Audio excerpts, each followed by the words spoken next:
Fa le miarabantsika rehetra indray a amin'izao maraindraina zao a maraindraina ny zoma ny andro dia miarabantsika amin'izao maraina zao a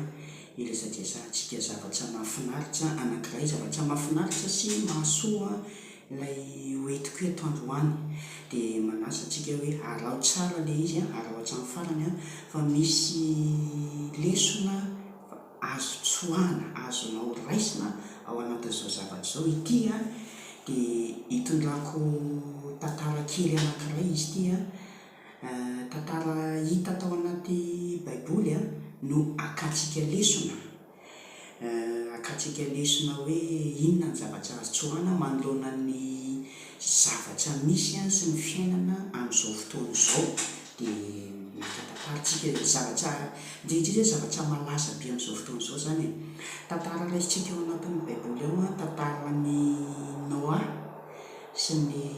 zanany telo lahy ary ny zafikeliny.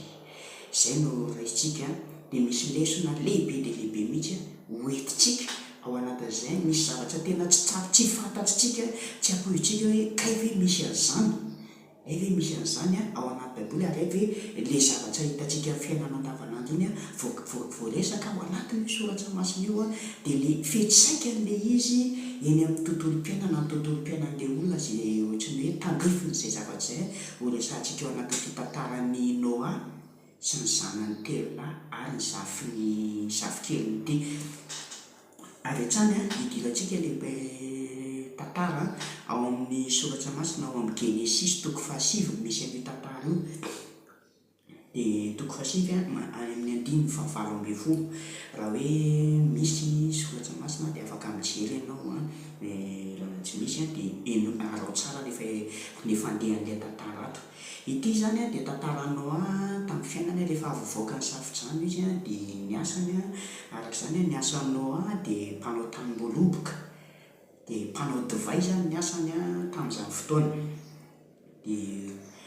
jerentsika ilay tantara aloha a, vakitsika ilay Genesis toko 7 a manomboka amin'ny 5:20. Ny soroamantsy aloha dia manao hoe ny nataon'izy telo rahalahy zanaky Noa sy ny teniny namana ny lainy azy avy. Dia eto zany a dia 5:20, nisy ary zanakalahy Noa izay nivoaka avy tamin'ny sambo fiara dia Sema sy Hama ary Jafeta, ary Hama ny lainy Kanana. Ilay telo ireo ny zanaky Noa avy tamin'ireo no nielezan'ny olona tambonin'ny tany rehetra. Ity zany a, eto aloha zany dia efa hoe tantara ity tantara ity zany efa ela be taty aorianan'ny safidrano izy io, fa tsy hoe vao tamin'ny voavoaka ny safidrano, satria ambara tao anatin'izay mandeha manko ilay izy hoe mpanao tanim-boaloboka izy. Dia ambara tao anatin'izay hoe ny Hama sy Jafeta sy Sema no zanakalahiny izy a, Sema, Hama, Jafeta. Dia i Hama ozy ny lainy Kanana. Dikan'izay efa nisy zany Kanana teto amin'ity tantara ity. Dia ho jerevantsika ilay izy rehefa avy eo. Dia ary vao tonga mpiasa tany Noa ka nanao tanim-boaloboka ary nisotro tamin'ny divay izy ka mamo, dia nanary lamba izy ka nitanjaka tao anatin'ny lainy. Eto aloha zany a idirantsika indray izay andininy manarak'izay hoe rehefa mamo izy Noa, rehefa nisotro tamin'ilay divay natao Noa dia mamo a, dia nanary lamba izy, nitanjaka dia nanary lamba tao anatin'ny lainy. Tao anatin'ny lainy izy a, izy tsy niteny hoe nanary lamba teny amasom-bahoaka na teny an-dalana, fa tao anatin'ny lainy. Zany hoe raha ny marina zany na dia nanary lamba azy Noa tao anatin'ny lainy a, privé zany le izy a, fa tsy teny amasom-bahoaka, tsy teny amin'ny rehetrarehetra teny. Fa ny zavatra nisy anefa dia toizantsika le izy. Ary hitan'ny Hama rainy Kanana ny fitanjahan'ny lainy, dia nambarany tamin'ny rahalahin'ny roa lahy teo ivelany. Jerena ny zavatra izany. Tao anaty lainy Noa no nanary lamba, no nitanjaka. Dia i Hama nahita an'ilay fitanjahan'ny lainy a, dia niantso an'ilay rahalahiny teny ivelany. Zany hoe teto zany azo natao tsara mihitsy, azo ny Hama natao tsara mihitsy a rehefa nahita ny fitanjahan'ny lainy izy hoe andeha ho saromako ty fitanjahan'ny laiko ity. Fa tsy izay zavatra nataony a, fa avy izy a dia lasa izy miantso an'le rahalahy zay tany ivelany zay tsy tokony ho nahita n'le fitanjahana akory a dia natsony a mba hijery an'le fitanjahana izay toe-tsainy hama zay mihitsy zany a no tiana asongadina kely ao anatin'ity tantara ty hoe tataky ny ahoana zay toe-tsainy hama zay. Voalohany aloha rehefa mamo ny olona dia manara lamba, efa zay zavatsy aloha dia efa azo lazaina hoe manakorotana eo amin'ny fiarahamonina zay amamona zay mitondra fikorotana zay soratra masinaina raha teny hoe mapa hoe manakorotana ny divay mitabataba ny toka any amin'ny Isaiasy ny sisa misy an'izay. Dia jereo tsara hoe teto aloha zany Noa rehefa mamy dia tsy natsiary teny izy dikan'izay dia nanarina fa saingy kosa hoe na dia tao anatin'ny lainy ary izy a no nanary an'ilay lamba tao amin'ny tontolony zany dia ihama zay nandalo tao amin'ny tontolony a dia nahita ny fitanjahany a au moins tokony hoe nosaromany hama ilay fitanjahany a fa lasa izy nandeha niantso ny olona tany ivelany hijery an'ilay fitanjahany reny. Dia hojerevantsika manko hoe inona le fiantsaikany zay zavatra zay a eo amin'ny hama na eo amin'ny hama rehefa avy eo sy le hoe iza no victime tamin'izay zavatra zay, tamin'izay zavatra nataony hama zany, tamin'izay ara-tsy toetrany hama zay a dia tonga dia lazaintsika hoe hikanana ny victime atao anatin'ilay izy fa maninona no hikanana satria rehefa natsiary tena ao izy a jereo tsara hoe ihama rainy kanana ao izy ary hitany hama rainy kanana ny fitanjahany rainy dia nabarany tamin'ny lalàny roa lahy tao ivelany. Eto zany a dia rehefa toy izy antsika io teny eo ambany eo a dia rehefa natsiary tena zany a i Noa dia nahalala'ilay zavatra nataony hama dia nozony ny kanana fa naninona no hikanana no voaozina fa naninona raha ihama no tonga dia no faizina fa tsy hikanana no voaozina.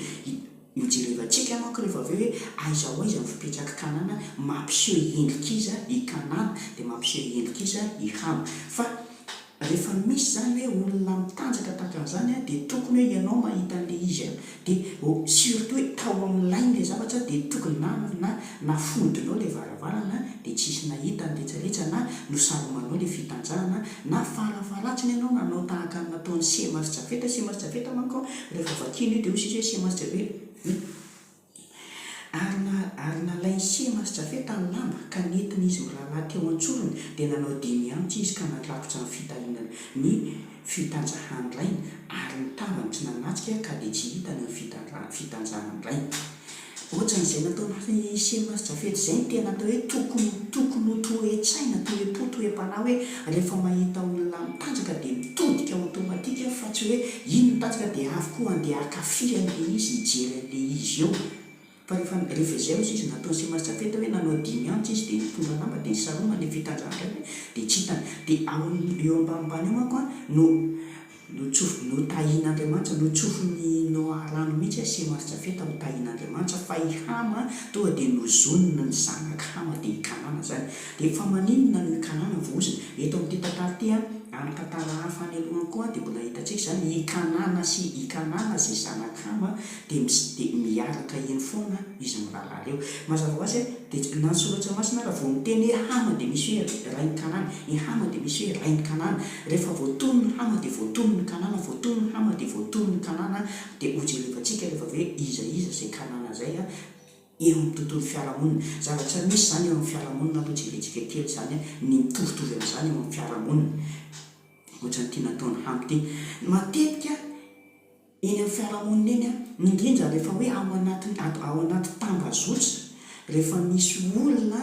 hoe sendra tsy fidiny eto moa zany a ilay fanoharana teto dia hoe mamo izy Noa dia nanary lamba dia any amin'ny fiarahamonina rehefa misy hoe olona hoe mety hoe mamo ilay olona dia tsy natsiary teny izy a dia lasa nitanjaka na lasa nanao zavatra na lasa nampiseho zavatra mamofady sy mamenatra sy ohatran'izany dia ilay olona mahita an'iny a ny zavatra mamaika an'ilay olona dia ny izara anaparitaka mba ho hitany be sy ny maro na dia atao ara hoe ao amin'ny tontolo manokana ao amin'ny privé an'ilay olona no nanary lamba na ao efa nisy zany tao anaty tambazotra tany efa nisy an'izany ilay tany amin'ny lalan'ny tamatavy iny ilay hoe adala nanary lamba dia avy ny olona dia nanaparitaka an'ilay vidéo dia na dia ireo mody mananatra aza na dia ireo mody mitsetsetra aza dia misady manaparitaka an'le sary any mba voamaika ohatrany hoe hiparitaka amin'ny fitanjahan'le olona voamaika miseho le fitanjahan'le olona zay mamaika an'le olona ohatrany atsako hoe voaingakaingana tato voahanjo vitsivitsy koa zao ohatra hoe nisy an'izany hoe mamy le olona dia tsy idirantsika betsaka le izy fotsiny hoe tsy pihana kely fotsiny mamy le mpanakato dia lasa tsy natsiary tena dia lasa niarany zavatra tsy fidiny dia avokoa le male dia le nanaparitaka efa hoe mitovy amin'ny hama le olona le nanaparitaka hoe mahita an'le zavatra dia maika ny anaparitaka zany ny zava-misy eo anaty tambazotra ao dia mijerevantsika hoe inona ny fiatsaka an'izay zavatra izay eo amin'ny fiarahamonina izay efa nambara tao anatin'ity soratra masina ity any zany zavatra ny jereko hoe i Mosesy ny nanoratra ny Genesisy tamin'izany ny efa nisy izao zavatra izao dia izay le zavatra misy eny amin'ny tambazotra eny hoe rehefa misy olona mitanjaka hiarany tsy fida sy ny sisa ka hoe miseho amin'ny fitanjahana sy ny mamoafady rehetrarehetra ao aminy dia ny mamaika ny olona dia ny anaparitaka an'le zavatra voamaika ohatrany hoe hiparitaka dia betsaka ny mahita izay ny zavatra mamaika an'le olona fa tsarovy le olona nahita kosa na dia nahita tsy fidiny izy na nahita tsy fidiny izy na nanao fanahiniana hoe andeha iza andeha mba hijery an'izany atao mba jereny izany dia mitovy amin'ny kanana daholo le olona ireo dia voaozona taka nanjonanao amin'ny kanana kanana tsy fidiny amin'ny kanana ny nahita fitanjahany rainibeny no izy izay tsy miala eo anila ny hamarainy mandritsy ny androm-piainany dia lasa nahita tsy fidiny amin'ny fitanjahany rainy dia lasa voaozona hikanana dia takan'izany koa ireo olona marobe hoe mahita an'le olona efa hoe mitanjaka na mahita an'le olona efa hoe hiarany zavatra mamoafady dia manaparitaka dia mitovy amin'ny hama daholo le olona ireny ary le olona izay nahita tsy fidiny victime tahaka ny kanana reny olona ireny hoe nahita tsy fidiny na izy nahita tsy fidiny na izy hoe nandeha lina dia mba nijery koa dia mitovy amin'ny kanana ihany koa iny voaozona ohatsy izy hoe voaozona ny kanana fa tena ho andeviny lalàna izy voaozona tahaka ny kanana koa zany le olona hoe nahita ianao na lina ianao ny tiako tenenina amin'izay zany dia hoe rehefa misy rehefa mahita na mahenontsika zavatra tahakan'izany dia andosiro lavitra mihitsy ary aza akekesina aza atao lina koa hoe andeha hoe za mba hijery an'izany na andeha hoe za mba hanaparitaka aza miombona amin'le mpanaparitaka ianao fa tahaka ny hamy ianao raha vao miombona amin'le mpanaparitaka tahaka ny kanana ianao raha vao miombona amin'le mpanaparitaka fa manaova tahaka ny Simasitra hoe voanaren'le zavatra dia vahaolana no nitadiavina ary na dia nitady vahaolana ary Simasitra dia niezaka izy tsy hijery an'le zavatra zay zavatra misy iny amin'ny fiarahamonina dia mampalahelo zavatra ny fananininy na hikanana ny voaozy satria hikanana izay zanaka tao anatin'ny hama ihany ary efa olona kanana dia eto amin'ity tantara ity izay mpanaradian'ny hama rainy dia mitovy kilasy amin'ireo hoe lina hoe misy le zavatra dia betsaka ny lina andeha mba hijery andeha mba hizaha andeha faso kely andeha faso an'le sary andeha faso an'le olona tsara dia tahaka ny kanana daholo le ny olona ireny ary le mpizara amin'ny fotoana io dia tahaka hama daholo le ny olona ireny dia voaozona ny tantaran'izy io manko rehefa tena zoena ity tantara hoe ity kanana ty dia fantatsitsika hoe aiza ny tanàna aiza ny tany nonenan'ny kanana amin'izao fotoana izao dia tena hoe tany voaozona tokoa dia tahaka n'izany ny zava-misy mety izy ianao tahaka ny Simasitra mitady vahaolana ho an'ireny olona ireny olona tratrany tsy fidiny na dia hoe adalany le zavatra hoe noho ny amamonina adalany dia aza miombona amin'le olona le mpanararatra ny fahareseny hoe andeha hanaparitaka fa miombona amin'le olona hoe mitady vahaolana zay ny zavatra tianyity baiboly ity soratana ity Genesisy toko 7 misy an'izay tantara izay afaka jerenao ny baiboly dia ataovy lesona aza sorona ao anatin'ny sainao intsony io Genesisy toko 7:25 sy ny tohany io tantarany Noa sy ny zanany sy ny zafikeliny io fa tahaka an'izany ny zava-misy dia atao lesona ao antsika izany zavatra izany amin'izao fotoana izao hoe rehefa misy olona hiarany tsy fidiny na dia adalàna hoe izy no te hisotro toaka any Noa hisotro toaka dia hoe izy ny te hisotro toaka any dia avy eo izy tsatsany tsy fidiny any dia ny olona manaparitaka ny olona mahita zavatra aza manao tahaka hoe faly amin'ny fahavoazan'ny hafa aza manao tahaka hoe manao tsindofa lavy dia vao maika koa ianao efa mitanjaka le olona dia vao maika ampitanjahanao koa le olona misy sasany tena hoe mody mamentsy fely zao zao nefa zava-boamika ihany koa manaparitaka manao zay ampalaza n'le zava-misy fa ise masitsafeta tsy mba niorakoraka fa manao dimianitra ise masitsafeta tsy nanao andeha koa zay mba hiantsolona nandesy fa toy izy dia nitady vahaolana dia sarobany ny fitanjahanyrainy ary na izy ara ozy tsy nahita raha izy ara zany tsy nahita ny fitanjahanyrainy dikan'izay na tontolo manodidina anazy koa ara zany tsy nampahitana ny fitanjahanyrainy manaova tahaka ise masitsafeta tsy miidentifie koly an'ireny zavatra ireny tsy manao koly na dia commentaire aza n'ireny satria ny fanaovanao commentaire an'le izy koa dia efa anisan'ny fandraisanao anjarako hoe manapaly satria vao micommentenao dia mahita ny amianao tafiditra izay zavatra izay fa hijery lesona anankiray tsika hoe iza ny tahaka an'izany eo amin'ny fiarahamonina izay tena tsiritsiretsika koa ny ity zavatra anankiray ity jerentsika ny olona tia mitanjaka sy ny olona mitanjatanjaka dia mitovy mitovy hoe ny olona tia mitanjaka dia mitovy aminao ary ny olona ireny olona ao anatin'ny tsy fahatsiarovatena betsaka ny mpanakanto amin'izao fotoana izao mitanjaka izy rehefa miakatsehatra mitanjaka izy rehefa ny anatin'ny klipiny any dia mitanjaka izy iny fitanjahany iny mihitsy no amidiny iny mihitsy no isotomany anao hiantsony anao ny mpanakanto dia tahaka ny hoe miantso tahaka hama zany hama miantso hoe ave jereo fitanjahany kaiky fa mitanjaka izy dia ohatr'izay koa ny mpanakanto miantso ny olona hijery zavatra mamofandy ny mpanakanto mitanjaka dia le olona makafy rehetrarehetra koa voaozona tahaka ny kanana rehefa avy eo jereny eny zany zavatra zany zava-misy izay tseritseretin'ny olona koa hoe efa nambarany Mosesy ato anatin'ny Genesisy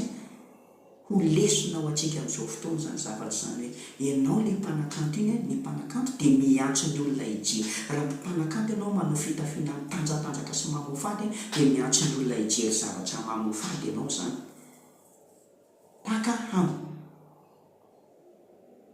dia le olona makafy anao koa mijery dia sady makafy le ianao mitanjatanjaka iny dia tahaka ny kanana ihany koa le olona victime innocent mety misy ny victime innocent mety misy ny tena hoe fanahiniana koa nefa tonga dia hoe efa toetra n'le zavatra hoe makafy misy le makafy misy le innocent tsy fidony zay zany lesona kely tiako no entina tao anatin'ity Genesisy toko fahasivy tantaran'ny Mosesy sy ny zanany telo lahy kanana ty vakio tsara io dia alaliny tsara dia saintsainy momba n'izany amin'izao fiarahamonina misy antsika izao dia lesona zany ho anao raha mpanakanto ianao dia mieza foana zany atovy montina aza atao mitanjatanjaka ny fitafinao mba tsy ho tahaka hamy ianao fa ianao mampanakato anao dia misitona olona hijery anao ianao ka raha hisitona olona hijery fitanjahanao ianao misy dia ianao zany efa mitanjaka raha teo tahaka anao tsy mahatsiaro tena dia mbola ianao koa mbola andeha hiantso ihany koa an'le olona dia tahaka ny sema ihany koa hama azapaty hama ihany koa ianao azapaty hoe hama ihany koa ianao hoe miantso ny olona hijery zavatra mamofady ianao dia le olona mahita anao dia misy ny victime innocent misy kosa ireo hoe tena sitrapony mihitsy satria izy nakafy zay zany lesona kely azo nitsoahana tamin'ity an'ity dia misaotra atsika rehetrarehetra fa fohifohy an'le izy le zana ny fitinina misaotra miraly atsika amin'izao zoma mahafinaritra zao miraly soa atsika samy ho tratry ny weekend raha pitso daholo bye bye